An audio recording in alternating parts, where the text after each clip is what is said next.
Hello మామ, నమస్తే. ఈరోజైతే మనం మళ్ళీ సేమ్ స్పాట్కి వచ్చామన్నమాట, కృష్ణా రివర్లో. సో ఒకసారి అయితే ఈరోజు కొంచెం తౌడైతే ఉంది మన దగ్గర అవైలబుల్గా. సో పిండి ఎలా కలుపుకుంటున్నా అనేది చూపిస్తాను చూడండి. సో ఫస్ట్ అయితే ఇది 1 కేజీ తౌడు అనమాట. అండ్ అలాగే నేను ఇంటికాడ కలిపి పెట్టిన పిండి అనమాట. ఇది బియ్య పిండి, గోధుమ పిండి, అలాగే బెల్లం, చితక్కొట్టుకున్న బెల్లం చిన్న చిన్న ముక్కలుగా ఉంటుంది. అలాగే చెక్క పొడి అయితే కలిపాను అనమాట, దాల్చిన చెక్క పొడి చేసి కలిపాను. సో మంచి స్మెల్ కోసం. సో ఇదనమాట బయట కొంచెం కొంచెంగా నీళ్ళు కలుపుకుంటూ అయితే ఫీడర్ తగ్గట్టుగా అయితే బయట అయితే కలిపేసుకున్నాం.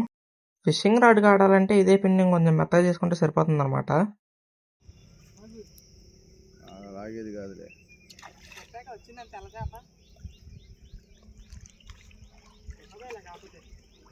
ఏదో ఒకట్లేరా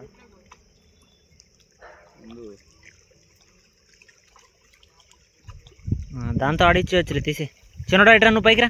వచ్చారా? పాదు పాదు పాదు ముళ్ళు గట్టిగానే వేసుకుంటుంది, అది గోల్డ్ ముళ్ళు కదా. చిన్నడు అయిటరా వచ్చేమో పండు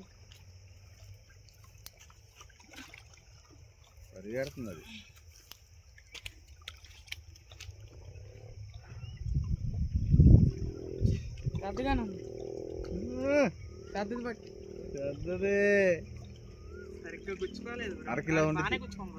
ముళ్ళు గట్టిగానే గుచ్చుకుంటుంది బ్రో, కొద్దిగా వేసుకున్నా వచ్చేసిద్ది.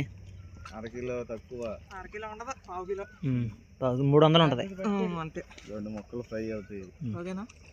ఈరోజు ఫిషింగ్ రాడ్ ట్రై చేస్తే ఇన్ని చేపలు అయితే పడ్డాయి అనమాట. సో అనుకోలేదు ఫిషింగ్ రాడ్ పడతాయని, కాకపోతే చిన్న సైజులు పడ్డాయి అన్ని.